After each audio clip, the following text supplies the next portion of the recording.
Haye ikaze mwe mukurikira channel ya Stone TV Show. Nimba utarakanda subscribe nagushishikariza kuyikanda. Ni ku kajambo gatukura ukibuka no gukanda notification kugira ngo inkuru zacu zijye zikugeraho buri kanya zikiri nshyashya. Ubu wa mbere mu bazajya bareba amakuru mashya. Ibyiza birahenda n'ahandi wabisanga atari hano kuri Stone TV Show. Inama nakugira ni ugukanda subscribe ukaba wicaranye telefoni yawe inkuru kijyaho ako kanya ugahita uyibona nagutinda. Tugiye kubabwira amakuru hirya no hino ku isi, amakuru yagiye abica bigacika. Ni ibiki bivugwa muri politike, ni ibiki bivugwa hagati y'ibihugu, haba Ubushinwa ndetse na Amerika, intambara y'Uburusiya ndetse na Ukraine. Ibi ngibi nibyo ngiye kugarukaho mbabwira, ndetse kandi tuzajya tukomeza kugenda tubibabwira umunsi ku munsi tubikurikirana. Ndi kumwe namwe Nsabimana Jean Bosco, ngiye kubagezaho ikiganiro nk'iki ngiki nkaba nkorera kuri iyi channel ya Stone TV Show. Niba warakoze kudukurikira ukaba warakanze subscribe wahisemo neza. Hashize umwaka umwe n'amezi arengaho Uburusiya na Ukraine buhanganye. Ntawuzi iyi ntambara amaherezo yayo. Abenshi bakunze kugaruka kuri iyi ntambara y'Uburusiya ndetse na Ukraine, bakavuga yuko iyi ntambara y'Uburusiya ndetse na Ukraine bishobora kuba hagiye kuvuka intambara ya gatatu y'isi, aho byavugwaga yuko Ubushinwa bushobora kuba bushyigikiye Ukraine, bushobora kuba bushyigikiye na Uburusiya, ndetse perezida nanone wa Amerika Joe Biden nawe akaba ari ku ruhande rwa Ukraine. Ibi byaravuzwe kenshi mu nkuru zigiye zitandukanye. Abantu benshi batangira kugira ubwoba. Ni kenshi guhera mu mwaka wa 2022 mbere y'uko icyorezo cya coronavirus kiza. Iki cyaje kirangiza ibintu byose, gisa nkaho kibyemeza neza kigashyiraho ipfundo ku iherezo ry'ibyo bintu byose, aho ibiciro byose byazamutse uretse umunyu. Ibindi byose byarazamutse, aho ubu ngubu kubaho bihenze, cyane cyane mu baba mu mujyi. Si mu mujyi gusa kuko n'ahandi hose ntago hasigaye inyuma. Byagaragaye yuko ibiciro byazamutse guhera mu mwaka wa 2022, buri kintu cyose kitakigura nk'uko cyaguraga. Ibi akenshi byagiye bigarukwaho n'abantu bagiye batandukanye, bakavuga yuko biterwa n'intambara ya Ukraine. Bamwe babyibajijeho cyane, bandi babyibazaho ariko baratangara babura igisubizo. Hari ibintu byinshi tuzi yuko bidaturuka mu gihugu cya Ukraine. Hari ibintu byinshi tuzi yuko mu gihugu cyacu duhinga kandi tukeza.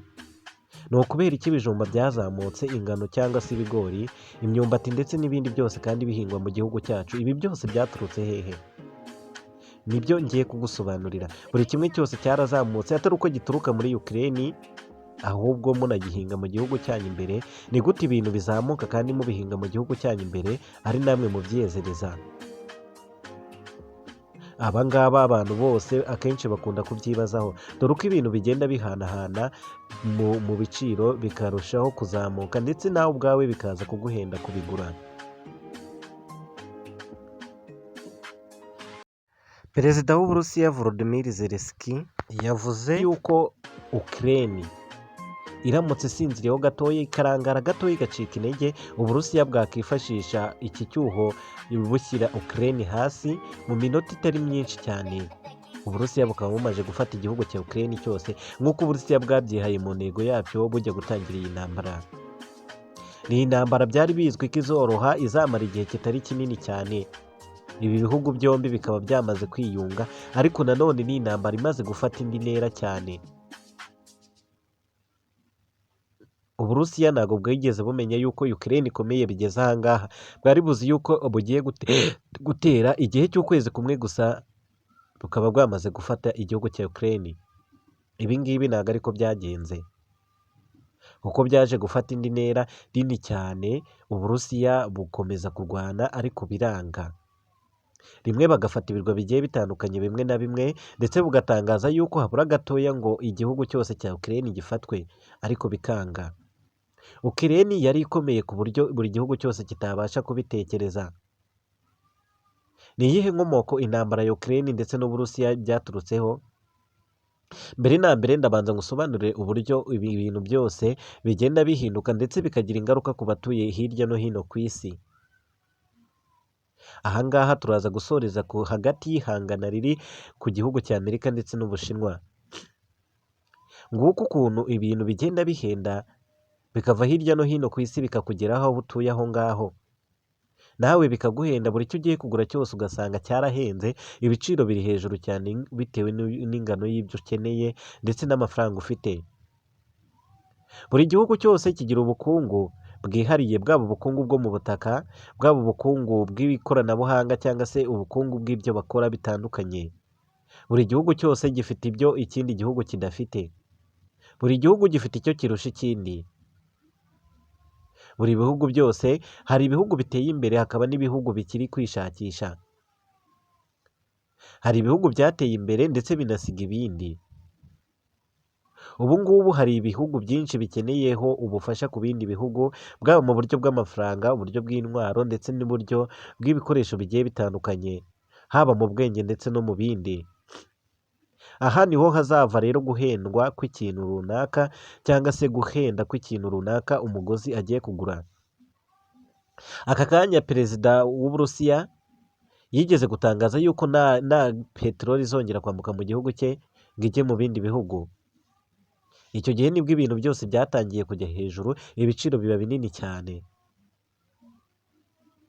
Aha ngaha nimba peteroli ihenze ku isi, u Rwanda rukaba rudafite peteroli cyangwa se Kongo cyangwa se Uburusiya cyangwa se n'ibindi bihugu bigiye bitandukanye, hakaba hari igihugu gikungahaye kuri iyo peteroli. Icyo gihugu kikaba cyarashyizeho ibiciro biri hejuru cyane ku batayifite. Bikaba ngombwa yuko utayifite agomba kuyikenera kandi akayibona kugira ngo ubuzima bwe burusheho kuba bwiza.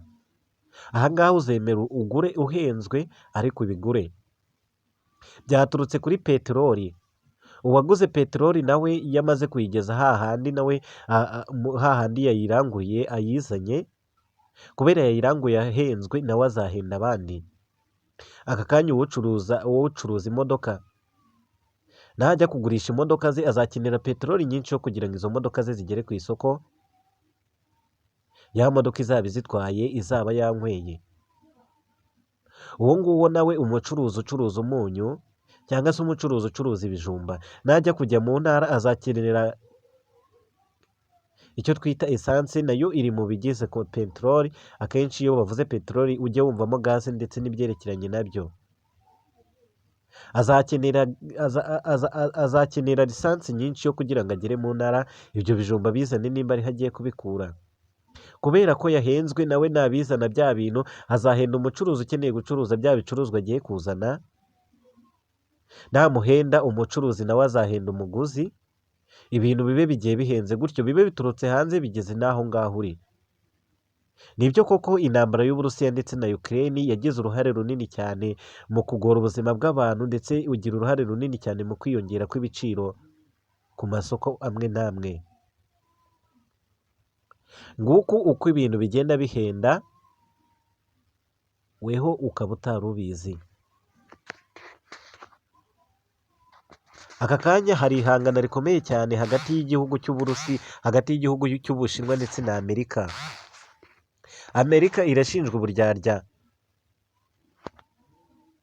mu gushyigikira mu ihagarikwa rya TikTok. Urubuga rwa TikTok rwatangiye kumenyekana mu mwaka wa 2021, rutangira kwamamara cyane cyane mu bihugu byo hirya no hino mu mwaka wa 2022. Amerika ivuga yuko Ubushinwa bwikoresheje uru rubuga rwa TikTok mu kuneka abatuye isi ndetse no kuneka abanyamerika. Niyo mpamvu Amerika yahagurukiye runo rubuga rwa TikTok. Bikaba bivuga yuko Amerika igiye gushyiramo imbaraga cyane uru rubuga rwa TikTok rugahagarikwa cyangwa se bakagena ubundi buryo rukoreshwamo. Muri Amerika ntabwo bemera urubuga rwa TikTok cyane, kuko Amerika ivuga yuko uru rubuga kenshi rukoreshwa n'Abashinwa mu kuneka, bakaba bifuza kumenya amakuru yose y'ibibera ku isi bicaye iwabo bakoresheje urubuga rwa TikTok ku barukoresha hirya no hino. Amerika iri gushyiramo imbaraga nyinshi cyane mu bijyanye n'ihagarikwa ry'uru rubuga. Ihangana rikomeye cyane hagati y'Ubushinwa ndetse n'igihugu cya Amerika naryo riratangiye. Abantu benshi bafite ubwoba yuko nabyo bizasura ibindi bintu bitari byiza hagati y'ibihugu bikomeye hano cyangwa se ibihugu bivugwa yuko bisigaye bikomeye ku isi, igihugu cya Amerika ndetse n'Ubushinwa. Ubu hariho ihangana rikomeye cyane. Ni aha ngaha ndangirije amakuru yanjye y'ibihugu bigiye bitandukanye hirya no hino ku isi, yaba aya politiki ndetse n'andi atandukanye uzajya uyumva hano kuri Stone TV.